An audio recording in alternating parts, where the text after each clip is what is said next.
भारत स्वागत है आपके अपने YouTube channel Oswal study point पर। दोस्तों, आप सभी को मेरा नमस्कार। आशा करता हूं कि आप सब ठीक होंगे। मेरे प्यारे दोस्तों, मैं काफ़ी समय से जो है अपने चैनल पर वीडियो नहीं डाल पाया हूं, क्योंकि व्यस्त होने और स्वास्थ्य सही ना होने के कारण मैं वीडियो अपने चैनल पर अपलोड नहीं कर पाया। तो मेरे प्यारे दोस्तों, आज मैं संविधान से संबंधित वो महत्वपूर्ण क्वेश्चन लेकर आया हूं जो आगामी आने वाली परीक्षा में बहुत ही खास होंगे, और विश्वास कीजिएगा कि इस वीडियो से बाहर कुछ भी नहीं आएगा। तो चलिए अपनी इस वीडियो को शुरू करते हैं। पहला सवाल है, संविधान सभा का गठन कब किया गया था? तो संविधान सभा का गठन किया गया था 1946 में। और किसके द्वारा किया गया था? कैबिनेट मिशन के द्वारा किया गया था, यानी कि कैबिनेट मिशन की सिफारिश पर किया गया था। अगला सवाल है, संविधान सभा का निर्माण करने वाला पहला देश कौन था? तो पहला देश कौन सा था? अमेरिका। अमेरिका पहला देश था। और संविधान निर्माण कब किया गया था? 1787 में। अगला सवाल है, कैबिनेट मिशन भारत कब आया था? तो कब आया था cabinet mission Bharat? Cabinet mission Bharat आया था 24 मार्च 1946 को। और किसके द्वारा लाया गया था? पैथिक लॉरेंस के द्वारा लाया गया था। क्वेश्चन में कई बार ये भी पूछ लिया जाता है कि बताइए कैबिनेट मिशन की अध्यक्षता किसने की थी? तो किसने की थी? पैथिक लॉरेंस ने इसकी अध्यक्षता की थी। अगला सवाल है, कैबिनेट मिशन के 3 सदस्य कौन थे? तो कैबिनेट मिशन के 3 सदस्य थे स्टेफोर्ड क्रिप्स, पैथिक लॉरेंस, एवी अलेक्जेंडर। ये कैबिनेट मिशन के 3 सदस्य थे। आगे चलते हैं। अगला सवाल है, कैबिनेट मिशन का भारत आने का मुख्य उद्देश्य क्या था? तो मुख्य उद्देश्य था संविधान सभा का निर्माण करना एवं अंतरिम सरकार का गठन करना। अगला सवाल है, कैबिनेट मिशन के तहत संविधान सभा में कुल सीटों की संख्या कितनी थी? तो उस समय कैबिनेट मिशन जब बना था और संविधान सभा में जो कुल सीटें रखी गई थी वो 389 थी। अगला सवाल है, संविधान सभा में महिलाओं की संख्या कितनी थी? तो संविधान सभा में महिलाओं की संख्या थी 15। ये क्वेश्चन बहुत बार पूछा गया है। अगला सवाल है, संविधान सभा में सीटें आवंटित की गई थी। तो सीटें आवंटित किसके द्वारा की गई थी और कैसे की गई थी? प्रति 10 लाख पर एक प्रतिनिधि को चुना गया था। अगला सवाल है, संविधान सभा में SC ST सदस्यों की संख्या कितनी थी? तो संविधान सभा में जो SC की जो सीटें थी वो 26 थी, और ST की जो संख्या थी वो 33 थी। अगला सवाल है, संविधान सभा में किस रियासत के प्रतिनिधियों ने भाग नहीं लिया था? तो किसके द्वारा भाग नहीं लिया गया था? संविधान सभा में हैदराबाद के प्रतिनिधियों द्वारा भाग नहीं लिया गया था। अगला सवाल है, देश के विभाजन के बाद संविधान सभा में कितने सदस्य रह गए थे? तो देश विभाजन के बाद संविधान सभा में 299 सदस्य रहे थे। अगला सवाल है, स्वतंत्रता पश्चात देश में रियासतें थी, कितनी रियासत थी? 562। आगे चलते हैं, संविधान सभा का गठन कब हुआ था? तो संविधान सभा का गठन हुआ था जुलाई 1946 में। ये भी आप याद रखेंगे। अगला सवाल है, अंतरिम सरकार का गठन कब हुआ था? 2 सितंबर 1946 को जवाहरलाल नेहरू द्वारा की अध्यक्षता में अंतरिम सरकार का गठन किया गया था। आगे चलते हैं। अगला सवाल है, संविधान सभा की प्रथम बैठक कब हुई थी? तो संविधान सभा की जो प्रथम बैठक हुई थी वो 9 दिसंबर 1946 को हुई थी। कहाँ हुई थी? ये दिल्ली में हुई थी। ये भी आप ध्यान रखेंगे। संविधान सभा की बैठक में कितने सदस्यों द्वारा भाग लिया गया था? तो संविधान सभा में 207 सदस्यों द्वारा भाग लिया गया था। इसका एक उद्देश्य यह भी था कि संविधान सभा की प्रथम बैठक में जो है मुस्लिम लीग के सदस्यों ने भाग नहीं लिया था। अगला सवाल है, संविधान सभा की प्रथम बैठक की अध्यक्षता किसने की थी? तो संविधान सभा की प्रथम बैठक की अध्यक्षता सच्चिदानंद सिन्हा ने की गई थी, और इनको अस्थायी अध्यक्ष नियुक्त किया गया था।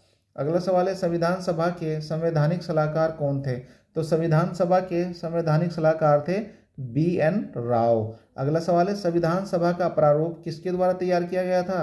तो संविधान सभा का जो प्रारूप था वो BN राव द्वारा तैयार किया गया था। BN राव का पूरा नाम क्या है? बेनेगल नरसिंह राव। आगे चलते हैं। अगला सवाल है, डॉक्टर राजेंद्र प्रसाद संविधान सभा के अस्थायी अध्यक्ष कब चुने गए थे? तो डॉक्टर जो राजेंद्र प्रसाद है वो संविधान सभा के अस्थायी अध्यक्ष 11 दिसंबर 1946 को चुने गए थे। ये संविधान सभा की दूसरी बैठक थी। अगला सवाल है, संविधान सभा के समक्ष सबसे पहले लाया गया प्रस्ताव कौन सा था? तो संविधान सभा के समक्ष लाया गया सबसे पहला प्रस्ताव उद्देश्य प्रस्ताव था। और किसके द्वारा लाया गया था? ये भी कहीं पर पूछ लिया जाता है। तो जवाहरलाल नेहरू के द्वारा लाया गया था 13 दिसंबर 1946 को। कई बार एग्जाम में जो है डेट पूछ ली जाती है कि बताइए उद्देश्य प्रस्ताव किस तारीख को लाया गया था या किस वर्ष लाया गया था। तो याद रखेंगे 13 दिसंबर 1946 को। अगला सवाल है, उद्देश्य प्रस्ताव को उद्देशिका के किस रूप में पारित किया गया था? तो कब पारित किया गया था?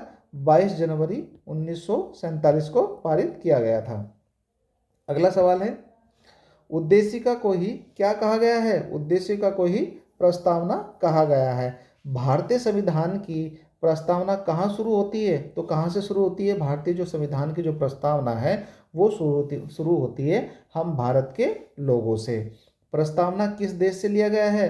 तो जो प्रस्तावना लिया गया है वो अमेरिका देश से लिया गया है, यानी कि अमेरिका के संविधान से लिया गया है। प्रस्तावना की भाषा कहाँ से ली गई है? तो संविधान में प्रस्तावना की भाषा ऑस्ट्रेलिया देश से ली गई है। प्रस्तावना को कितनी बार संशोधित किया गया है? तो प्रस्तावना को अभी तक एक बार संशोधन किया गया है। और किसके द्वारा संशोधन किया गया है? 42वें संविधान संशोधन 1976 के द्वारा इसमें संशोधन किया गया है। अगला सवाल है, संविधान की प्रस्तावना में समाजवादी, पंथनिरपेक्ष, अखंडता शब्द कब जोड़े गए थे? तो ये जोड़े गए थे 42वें संविधान संशोधन 1976 के द्वारा। उस समय जो प्रधानमंत्री थी इंदिरा गांधी।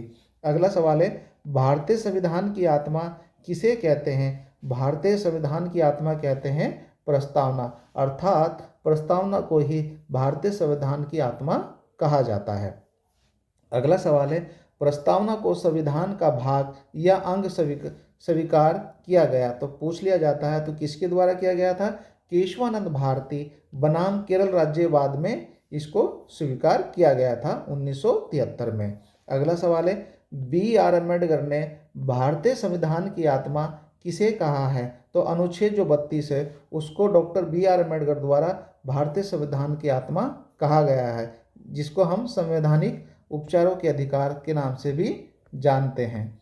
अगला सवाल है, पाकिस्तान के लिए पृथक संविधान सभा की गठित की गई थी। तो कब की गई थी? पाकिस्तान के लिए पृथक संविधान सभा गठित की गई थी 26 जुलाई 1947 को। अगला सवाल है, भारत के संविधान को तैयार करने के लिए गठित समितियों की कुल संख्या कितनी थी? तो ये 13 थी। प्रारूप समिति के अध्यक्ष कौन थे? तो प्रारूप समिति के अध्यक्ष थे डॉक्टर भीमराव अंबेडकर। और ये समिति को कब गठित किया गया था? 29 अगस्त 1947 को। अगला सवाल है, प्रारूप समिति में सदस्यों की कुल संख्या कितनी थी? तो प्रारूप समिति में सदस्यों की कुल संख्या थी 7। संविधान के प्रारूप पर बहस कब हुई थी और कितने दिन चली थी? तो संविधान के प्रारूप पर बहस हुई थी मात्र 114 दिन। अगला सवाल है, संविधान सभा में डॉक्टर भीमराव अंबेडकर का पहली बार निर्वाचन कहाँ से हुआ था? तो पूर्वी बंगाल से संविधान सभा में डॉक्टर भीमराव अंबेडकर का निर्वाचन हुआ था। विभाजन के बाद कहाँ से हुआ? विभाजन के बाद हुआ था मुंबई प्रेसिडेंट के, यानी कि पुणे से इनका विभाजन हुआ था। अगला सवाल है, झंडा समिति, संचालन समिति तथा नियम समिति के अध्यक्ष कौन थे? तो झंडा समिति, संचालन समिति, नियम समिति के अध्यक्ष थे डॉक्टर राजेंद्र प्रसाद। यानी कि एक ही क्वेश्चन में 3 सवाल है। अगर पूछा जाता है कि बताइए झंडा समिति के अध्यक्ष कौन थे, तब भी डॉक्टर राजेंद्र प्रसाद ही लिखेंगे आंसर में। संचालन समिति के अध्यक्ष कौन थे? डॉक्टर राजेंद्र प्रसाद। नियम समिति के अध्यक्ष कौन थे? डॉक्टर राजेंद्र प्रसाद। ये सब इनके द्वारा बनाई गई समिति थी। अगला सवाल है, संघ संविधान समिति के अध्यक्ष कौन थे? तो संघ संविधान समिति के अध्यक्ष थे पंडित जवाहरलाल नेहरू, जिसमें कुल मात्र 15 सदस्य थे। अगला सवाल है, संविधान सभा द्वारा राष्ट्र ध्वज तिरंगा को कब अपनाया गया था? तो 22 जुलाई 1947 को संविधान सभा द्वारा राष्ट्र ध्वज को तिरंगा के रूप में अपनाया गया था। आगे चलते हैं। अगला सवाल है, झंडा दिवस कब मनाया जाता है? तो झंडा दिवस मनाया जाता है 22 जुलाई को झंडा दिवस हम मनाते हैं प्रति वर्ष। अगला सवाल है, भारतीय संविधान के निर्माण में लगा समय, यानी कि भारतीय संविधान को बनाने में कितना समय लगा था? तो 2 वर्ष 11 माह 18 दिन का समय लगा था। दोस्तों, यदि आप मेरे चैनल को देख रहे हैं और अभी तक लाइक और सब्सक्राइब नहीं किया तो प्लीज़ मेरे चैनल को लाइक और सब्सक्राइब जरूर करें और मेरे इस चैनल को अपने दोस्तों में भी फॉरवर्ड जरूर करिए। अगला सवाल है, संविधान सभा के कुल कितने अधिवेशन हुए हैं? तो संविधान सभा के कुल 11 अधिवेशन हुए हैं और इनकी जो अवधि रही है वो 165 दिन थी, यानी कि 165 दिन संविधान सभा पर बहस हुई, ये भी आप याद रखेंगे। अगला सवाल है, संविधान सभा द्वारा भारतीय संविधान को कब अपनाया, अंगीकृत, अधिनियमित किया गया? तो ध्यान रखेंगे 26 नवंबर 1949 को। अगला सवाल है, संविधान दिवस या विधि दिवस कब मनाया जाता है? तो 26 नवंबर को मनाया जाता है। अगला सवाल है, संविधान सभा की अंतिम बैठक कब हुई थी? तो संविधान सभा की जो अंतिम बैठक हुई थी 24 जनवरी 1950 को हुई थी। अगला सवाल है, संविधान सभा द्वारा राष्ट्रगान के रूप में जन गण मन को कब स्वीकार किया गया था? तो इसको स्वीकार किया गया था 24 जनवरी 1950 को। अगला सवाल है, संविधान सभा द्वारा राष्ट्रगीत के रूप में वंदे मातरम को कब स्वीकार किया गया? तो इसको स्वीकार किया गया था 26 जनवरी 1950 को। अगला सवाल है, संपूर्ण संविधान कब लागू हुआ था? तो संपूर्ण संविधान लागू हुआ था 26 जनवरी 1950 को। अगला सवाल है, संविधान सभा की अंतिम बैठक कब हुई थी? तो संविधान सभा की अंतिम बैठक हुई थी 24 जनवरी 1950 को। जनगण को कब स्वीकार किया गया था? 24 जनवरी 1950 को। दोस्तों, ये दोबारा रिपीट हो गया है, आगे देख लेते हैं क्वेश्चन को। अगला सवाल है, संविधान का नामकरण भारत के संविधान के रूप में कब किया गया था? तो किसके द्वारा किया गया? अनुच्छेद 393 के द्वारा किया गया था। भारतीय संविधान की प्रकृति कैसी है? तो भारतीय संविधान की जो प्रकृति है एकात्मक एवं संघात्मक प्रकृति है। भारत एक धर्मनिरपेक्ष देश है, इसका तात्पर्य क्या होता है? तो इसका जो तात्पर्य है सभी धर्मों का महत्व स्वीकार करना। अगला सवाल है, भारत एक गणतंत्र अर्थ भारत में राष्ट्र का प्रधान राष्ट्रपति निर्वाचित होता है, ये भी आप नोट करेंगे। अगला सवाल है, भारत का संविधान है, भारत का संविधान कैसा है? भारत का जो संविधान है, हमारे भारत का जो संविधान है अंशतः कठोर और अंशतः लचीला है, यानी कि कुछ कठोर है कुछ लचीला है। भारतीय संविधान को अर्धसंघीय संविधान किसके द्वारा कहा गया था? तो ये केसी वैयर के द्वारा कहा गया था। मूल संविधान में अनुच्छेदों, अनुसूचियों, भागों की संख्या क्या थी? तो ये जो इसमें अनुच्छेदों की जो संख्या थी वो 395 थी और अनुसूचियाँ कितनी थी? 8 और भाग कितने थे? 22। अगला सवाल है, वर्तमान में कितने अनुच्छेद हैं? तो वर्तमान में 495 से अधिक अनुच्छेद हैं। वर्तमान में अनुसूचियों की संख्या कितनी है? तो वर्तमान में जो अनुसूचियों की संख्या है वो आपकी 12 है, ये भी आप याद रखेंगे। अगला सवाल है, संविधान में वर्तमान में संविधान में कुल कितने भाग हैं? तो वर्तमान में 25 भाग हैं। राज्य की नामों की सूची तथा उनके राज्यों का क्षेत्र का ब्यौरा देता है तो कौन देती है? पहली अनुसूची उक्त के बारे में बताती है।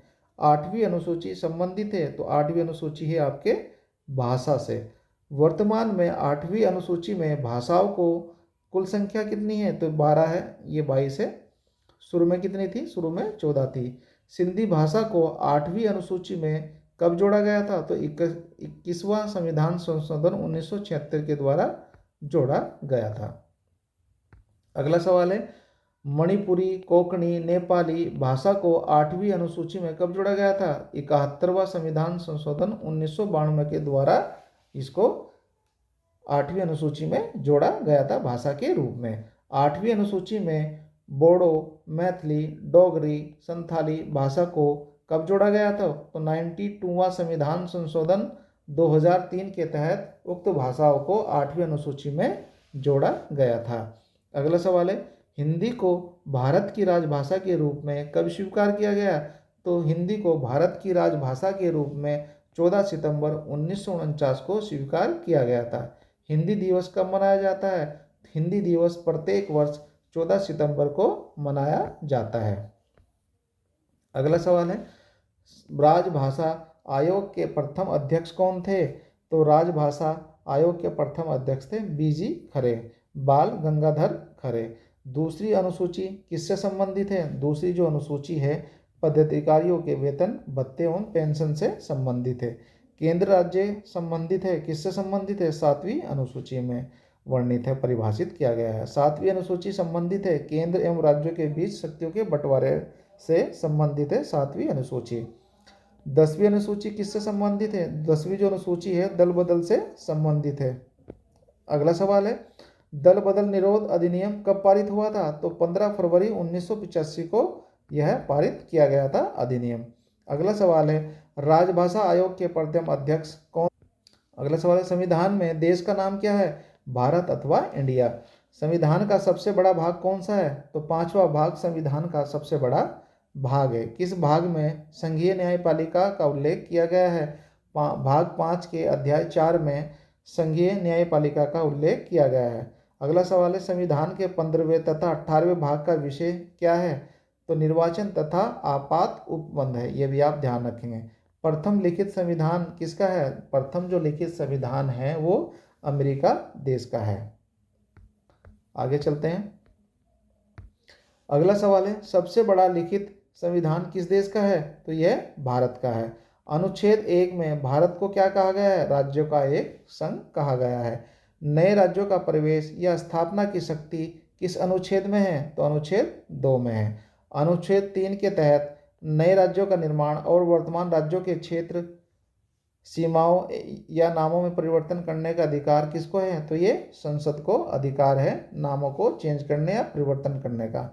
राज्य पुनर्गठन आयोग की स्थापना कब की गई थी? राज्य पुनर्गठन आयोग की स्थापना की गई थी 1953 में। आगे चलते हैं। अगला सवाल है, नागालैंड राज्य कब बना था? तो नागालैंड जो राज्य था वो 13वां संविधान संशोधन 1962 के द्वारा बनाया गया था, संशोधन करते हुए संविधान में। गोवा पूर्ण राज्य कब बना था? तो 56वां संशोधन 1987 के द्वारा गोवा को पूर्ण राज्य बनाया गया। दिल्ली को राजधानी का पूर्णतः दर्जा कब मिला था? 69वां संशोधन 1991 के द्वारा दिल्ली को पूर्णतः दर्जा मिल गया था राजधानी का। अगला सवाल है, छत्तीसगढ़, उत्तराखंड, झारखंड की स्थापना कब हुई थी? तो तीनों राज्यों की जो स्थापना हुई थी वो 1, 9 तथा 15 नवंबर को 2000 को हुई थी। यानी कि छत्तीसगढ़ की जो स्थापना हुई 1 नवंबर में हुई, उत्तराखंड की 9 नवंबर में, झारखंड की 15 नवंबर में हुई थी। कब हुई थी? 2000 में।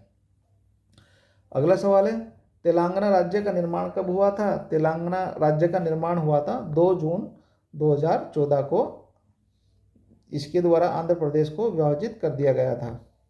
अगला सवाल है, संविधान की संप्रभुता निहित किसमें है? तो ये जनता में है। संविधान में संघीय व्यवस्था किस देश से लिया गया है? तो ये कनाडा देश से लिया गया है, कनाडा देश से।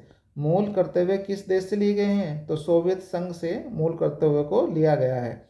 संविधान संसदीय प्रणाली, शासन प्रणाली, एकल नागरिकता एवं विधि निर्माण प्रक्रिया कहाँ से ली गई है? ब्रिटेन देश से ली गई है।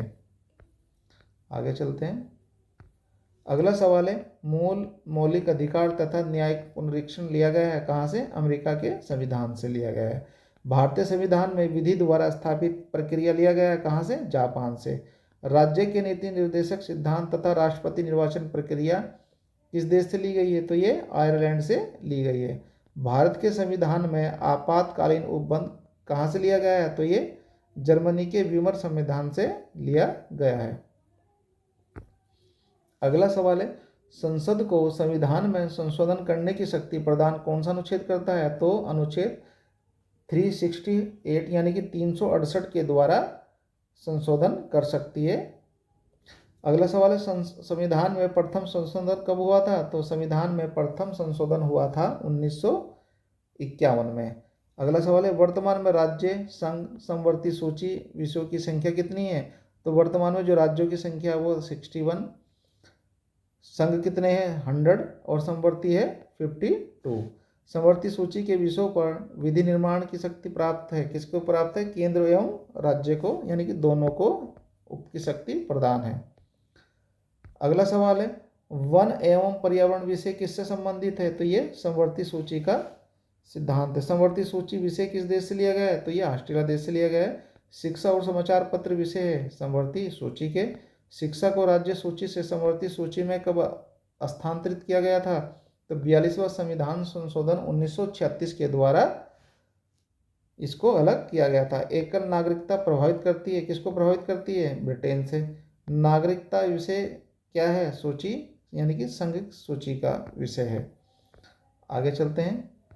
अगला सवाल है पुलिस, पंचायती राज, भूमि सुधार, गैस, कृषि, कानून व्यवस्था विषय है, किससे है? राज्य सूची का है। रेल, डाक, रक्षा, रेडियो, टेलीविजन, बैंकिंग, बीमा, जनगणना, ये किसके विषय हैं? ये संघ सूची का विषय है। भारत में नागरिकता का प्रावधान है, क्या है? एकल नागरिकता का प्रावधान है हमारे भारत में। नागरिकता का उल्लेख संविधान के भाग 2 के अंतर्गत किया गया है, यानी कि जो अनुच्छेद 5 से जो 11 है उसमें नागरिकता का उल्लेख किया गया है। अगला सवाल है भारतीय नागरिकता प्राप्त की जा सकती है? तो भारतीय जो नागरिकता है वो जन्म से, वंश से, पंजीकरण से, देशीकरण से तथा भूमि के अर्जन द्वारा प्राप्त की जा सकती है। पंजीकरण द्वारा नागरिकता प्राप्त करने के लिए भारत में निवेश करना होगा। कब तक करना होगा? 5 वर्ष तक निवेश करना होगा, यानी कि निवास करना होगा, सॉरी। देशीकरण द्वारा नागरिकता प्राप्त करने के लिए भारत में निवास करना होगा, कितना? 5 वर्ष तक। पहला नागरिक संशोधन बिल पारित कब हुआ था? तो पहला नागरिक संशोधन बिल पारित हुआ था 1955 में। आगे चलते हैं। अगला सवाल है मौलिक अधिकार संविधान के किस भाग से वर्णित है? तो भाग 3 से वर्णित है। भारत का मैग्ना कार्टा किसे कहा जाता है? तो भाग 3 को भारत का मैग्ना कार्टा कहा जाता है। मूल संविधान में कितने मौलिक अधिकार थे? तो जो हमारा मूल संविधान था उसमें जो है 7 अधिकार थे। वर्तमान में कितने हैं? 6 अधिकार है। वर्तमान में कितने मौलिक अधिकार है? 6। संपत्ति के अधिकार को मूल अधिकार की सूची से हटाकर कानूनी अधिकार बना दिया गया है। किसके बनाया गया है? अनुच्छेद 300 का के तहत बनाया गया है। और किस संशोधन के द्वारा? 44वां संशोधन 1978 के द्वारा। अगला सवाल है मौलिक अधिकारों को संशोधित करने का अधिकार किसको है? तो ये संसद को है। संसद को मौलिक अधिकारों में संशोधन करने का अधिकार किसने दिया है? तो ये केशवानंद भारतीवाद ने दिया है। मौलिक अधिकारों का रक्षक माना जाता है। सर्वोच्च तथा उच्च न्यायालय को मौलिक अधिकारों का रक्षक माना जाता है। मौलिक अधिकारों का निलंबन कौन कर सकता है? तो राष्ट्रपति जो है मौलिक अधिकारों का निलंबन कर सकता है। अनुच्छेद 14 में कानून की समानता का अधिकार कहाँ से लिया गया है? तो ये ब्रिटेन देश से लिया गया है। तो दोस्तों ये थी हमारी आज तक की वीडियो। मिलते हैं जल्दी से नई वीडियो में। और दोस्तों प्लीज़ मेरे चैनल को लाइक और सब्सक्राइब जरूर करें। आशा करता हूँ कि इस वीडियो पर 1 लाख व्यूज़ ज़रूर आएंगे। चलिए तब तक के लिए नमस्कार।